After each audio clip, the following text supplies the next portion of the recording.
आप सबके पिताजी आपके बारे में इतना ही अच्छा सोचते हैं। आप सबसे बहुत उम्मीद है अपने माता पिता की।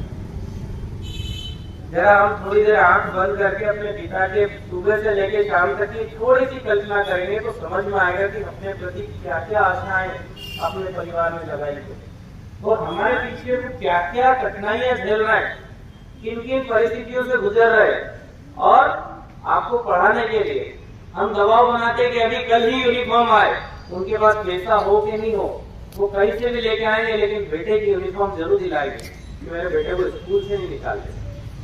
आप उनकी भावनाओं की कदर करें, सम्मान करें। माता पिता की अगर आपने कदर कर ली तो जीवन में आपको कभी कठिनाई नहीं आएगी। हर कठिन रास्ते पर हमको जब भी कोई चोट।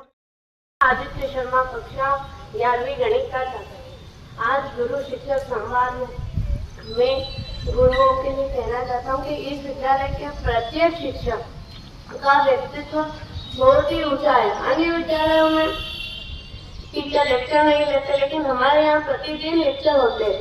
हमारे सभी शिक्षक दिन रात हमारे लिए ही सोचते हैं और हमारे एक एक डाउट को क्लियर करते हैं। इसके लिए सभी शिक्षकों के लिए एक बार जोरदार तालियां।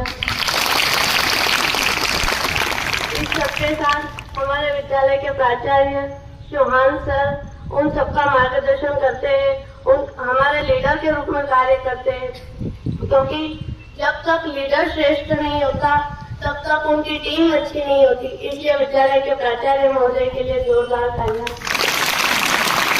धन्यवाद।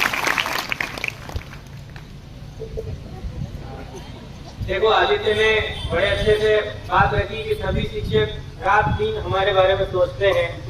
और देखो, एक बात यहाँ पे सबकी बहुत अच्छी लगती है। सभी टीचर्स मुझे बहुत सपोर्ट करते हैं और हर बार मुझे आगे बढ़ने के लिए प्रेरणा देते हैं। ये बात बिल्कुल सच है। मुझे सिर्फ पढ़ाते नहीं है बल्कि आगे बढ़ने के लिए मेरे भविष्य के लिए हर चीज़ में गाइड करते हैं। मेरे एक मेंटर है। Thank you. आवश्यक है, चाहे शिक्षक प्रत्यक्ष रूप से हो या अप्रत्यक्ष रूप से हो।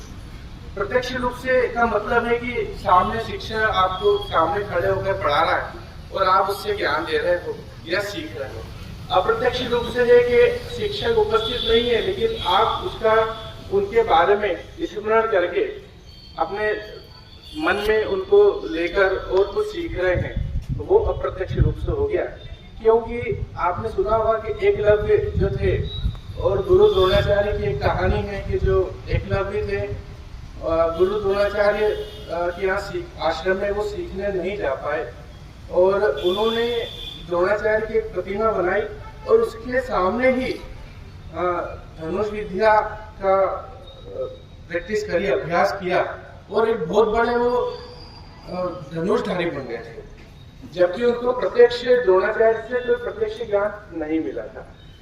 लेकिन बाद में जब वो द्रोणाचार्य जी के पास गए और उन्होंने बोला कि मैंने आपके प्रतिमा बनाकर और आपके समक्ष प्रतिमा के समक्ष ही अभ्यास करके मैं ये सब सीखा हूँ, तो फिर द्रोणाचार्य जी ने गुरु दक्षिणा में उनसे उनका अंगूठा मांग लिया था।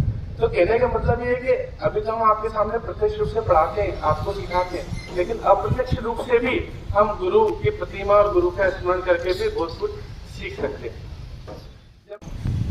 मैं जब से यहाँ पे आई हूँ सभी टीचर्स बहुत अच्छे से पढ़ाते हैं और राव सर ने हमको बहुत कुछ सिखाया है, मेरे को बहुत आगे तक ले गए और प्रिंसिपल सर ने भी हमें बहुत गाइडेंस दी है।